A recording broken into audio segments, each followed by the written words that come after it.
तुझे प्यार में रो आए नशो, तुझे प्यार में रो आए नशो। रो कमन कया वेठो तो के ॾिसां, रो कमन कया वेठो तो के ॾिसां। जानी वे जो वे तुसां प्यार कया, जानी वे जो वे तुसां प्यार कया। तुझे प्यार में रो आए नशो, तुझे प्यार में रो आए नशो। रो तमन कया वेठो तो के ॾिसां, रो तमन कया वेठो तो के ॾिसां। जानी वे जो वे तुसां प्यार कया, जानी वे जो वे तुसां प्यार कया।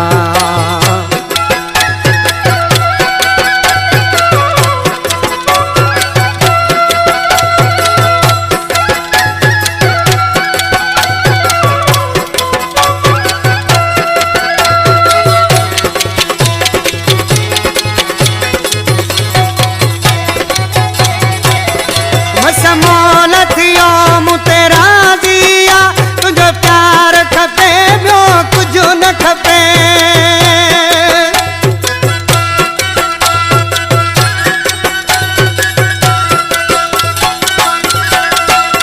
समोल थियो मूं तेरा दिया, तुझो प्यार खपे ॿियो कुझु न खपे। तुझे प्यार में रो आए नशो, प्यार में रो आए नशो।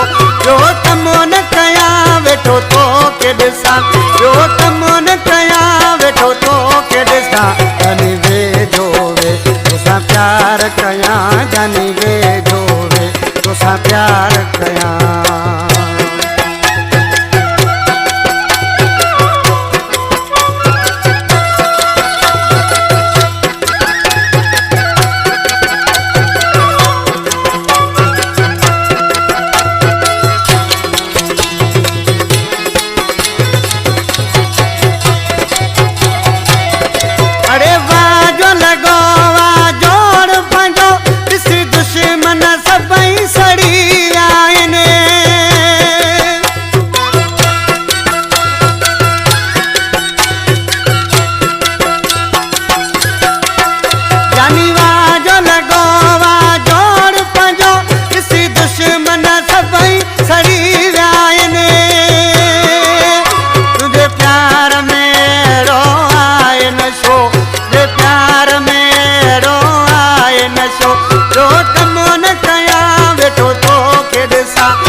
प्यार कया रे, जानी वे जो वे तुसां प्यार कया।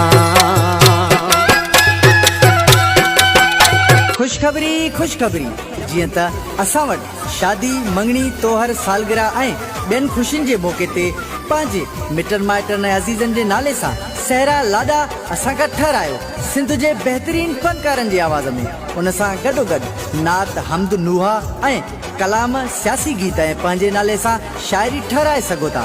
वधीक राब्ते लाइ मोबाइल नंबर 033251785 0335 25 17 858।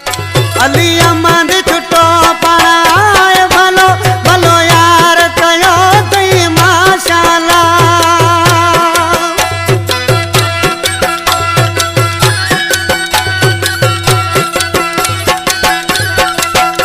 अली अमद छुटो पाए भलो भलो यार कयो तई माशाअल्लाह।